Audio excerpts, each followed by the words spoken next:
When you're past 40 and you've been a nursing supervisor for 11 years, it's awfully easy to let the fundamentals of your profession get lost in the day-to-day scramble of schedules, personnel changes, administrative policies, committee meetings, changing technology, new procedures, and on and on and on.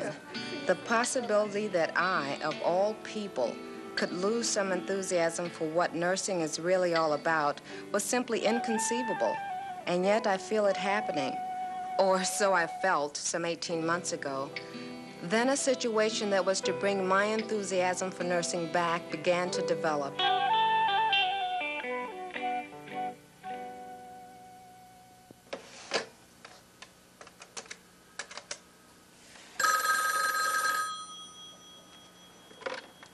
One West, Charlene Lindsay.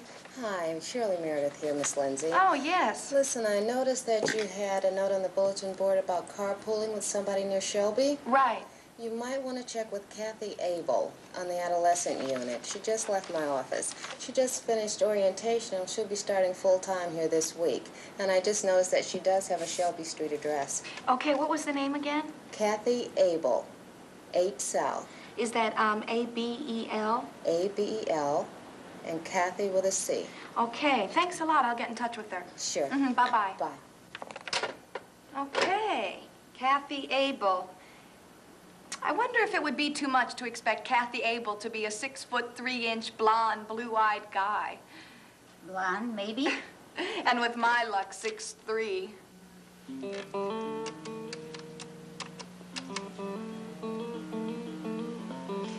Kathy Abel, please.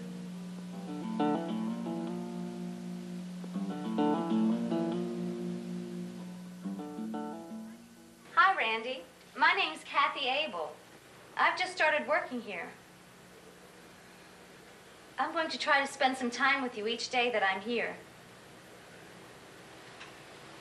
Do you like to be called Randy? I hope you'll tell me if you don't want to be called that.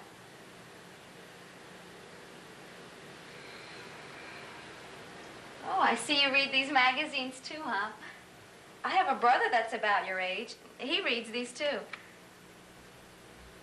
Oh, this month's issue. I haven't seen this one yet. Well, let's see what this one's got in it. Kathy began giving Randy a little extra time right from her first day at Thornton. I had noticed, as I was showing Kathy around the unit, that Randy would stare at Kathy whenever he thought no one would notice. Randy seldom looked at anything beyond his own hands or something they were holding. So it seemed possible that Kathy might have some quality, her appearance, her eyes, her voice, something in her manner that could draw from Randy a response to something beyond the self-created world into which he had withdrawn. It was the first response anyone had seen in him since his admission some 6 weeks earlier. I think I'll be able to get a car in a couple of months with something used and cheap. Well, that way we can take turns. Oh, I really kind of like to drive, even on that damn 6-lane creepway. So don't feel you need a car for my sake. Well, I would like to get around a little bit. So far, all I've seen of this town is the Shelbytown Movie Theater and a Pop's Pasty Pizzeria. Well, there is more. Well, I hope so. If not, I'll soon wind up a patient in my own department. Is this your first go on the psych unit? Well, full-time it is. I was strictly med-surg at home. And after your first week and a half, you think it's... One hell of a challenge. A challenge indeed. Did I tell you But Kathy refused to be intimidated by it. Instead, she chose to regard it as an opportunity. She was keenly aware of how dramatically a therapeutic nurse-client relationship could affect recovery from an illness, any illness. And in the case of clients at Thornton, like Randy, she knew that the relationship would be essential to successful nursing care. Randy was an honor student in his junior year at Mission Heights High School before being admitted at Thornton. An attempted and nearly successful suicide had first brought him into our emergency room. Subsequent deep depression and withdrawal had kept him in the adolescent unit ever since. Hi, Randy. How are you feeling today? Well, maybe you don't feel like talking. I'll just sit here with you for 10 more minutes. When Kathy began working with Randy, she knew only that he could become violent, and had, that he was receiving an antidepressant, and that the road back to mental health, to a large extent, would lie in his ability to develop meaningful relationships. There was only a very sick young man, a sensitive young nurse, and a very obscure path down which they were to travel. Randy, I don't think I've ever seen you in the rec room. We have a pretty good stereo set. Well, it's not great, but it's okay. I bet you like music. Well, whenever you're ready. I told him I was going to visit him every day I was at the hospital, and I did just that. 10 minutes in the morning, 5 minutes in the afternoon. Most of it spent in complete silence. After the first week and a half, I started to doubt that he even knew I was in the room.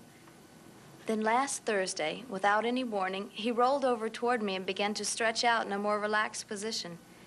He didn't look at me until just before I left. Randy, I have to be going now, but I'll be back in the morning.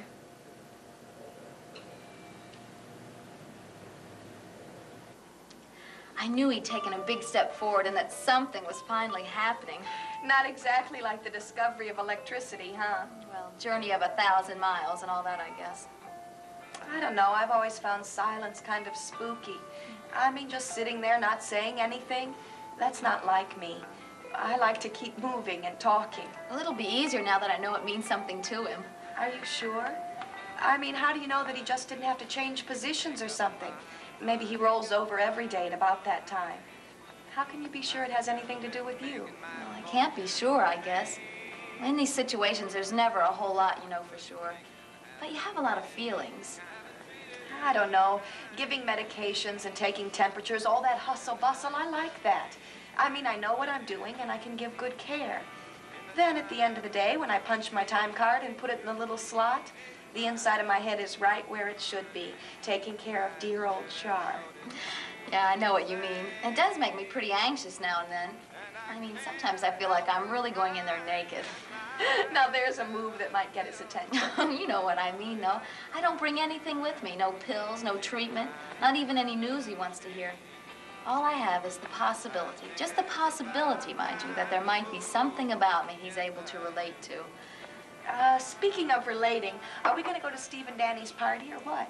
Well, I've never been to one of Steve and Danny's parties. You have never been to a party until you've been to one of Danny's parties. No. Come on, you haven't been anyplace since you moved in town. Well, I do need to get some reading done for my night It's class. Saturday night, for crying out loud. Well, that's true, but Come on, I'll introduce you to some people who are really crazy. Well, okay. What time do you want to go? Now it'd be okay. Well, you think these jeans are all right? Yeah, whatever. Well, I just want to run a comb through my hair. Okay.